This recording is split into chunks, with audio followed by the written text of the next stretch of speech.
ఓవైపు గలగల పారే సెలయేటి పగిడివాగు పరవళ్లు, మరోవైపు పక్షులు కిలకిల రావాల శబ్దాలు ధ్వనించే దట్టమైన అడవి, ఇంకోవైపు చూడముచ్చటగా ఎత్తైన గుట్టలు, వీటికి తోడుగా కనుచూపు మేర కనువిందు చేసే జలాశయ సోయంగం. ఇలా ఎటు చూసినా ప్రకృతి అందాలతో పరవశింపజేస్తోంది తాలిపేరు ప్రాజెక్టు. అయితే భోగత మూలంగా తాలిపేరుకి సందర్శకుల తాకిడి బాగా తగ్గింది. అభివృద్ధికి ఆమడ దూరంలో నిలిచిన తాలిపేరు ప్రాజెక్టుపై రాజ్ న్యూస్ ప్రత్యేక కథనం.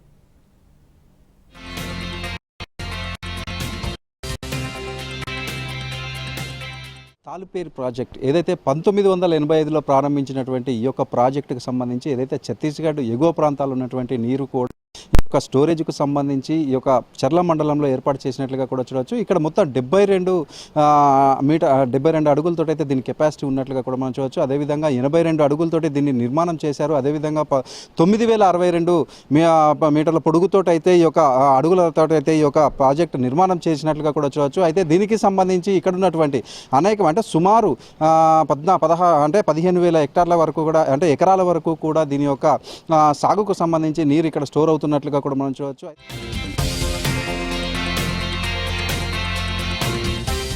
అన్ని ఉన్నా అల్లుడి నోట్లో శని అన్నట్లుగా సందర్శకులను ఆకట్టుకునే అందాలు ఉన్న పాలకుల నిర్లక్ష్య ఫలితంగా తాలిపేరు పర్యాటకంగా అభివృద్ధి చెందడం లేదు. తెలంగాణ రాష్ట్రంలో తాలిపేరు మధ్య తరహా ప్రాజెక్టు చెర్ల మండల పరిధిలో ఉన్న ఈ ప్రాజెక్టు 2 మండలాలు అయిన చెర్ల, దుమ్ముగూడెం మండల ప్రజలకు ఒక వరప్రదాయినిగా చెప్పుకుంటారు.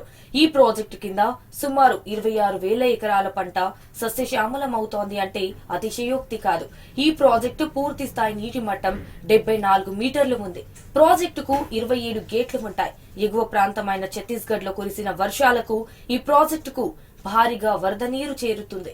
ఆ సమయంలో ప్రాజెక్టు సందర్శకులచే ఆహ్లాదకరమైన వాతావరణం నెలకొంటుంది. తాలిపేరు పరిసర ప్రాంతాలని ప్రతిరోజు చూస్తూ ఉంటాను. తాలిపేరు ఒక మధ్య తరహా ప్రాజెక్ట్. అది 24,000 ఎకరాలకి సాగునీటిని అందిస్తోంది. తాలిపేరు చుట్టుపక్కల ఉన్న ప్రకృతి సౌందర్యం మనం ఇంచుమించుగా ఈ చుట్టుపక్కల ఎక్కడ కూడా చూడలేము. అయితే ఈ తాలిపేరు ప్రాజెక్టు దగ్గరికి వెళ్ళడానికి సరైన రహదారులు అవి లేవు. తాలిపేరు పక్కనే ఒక పార్క్ కూడా ఉంది.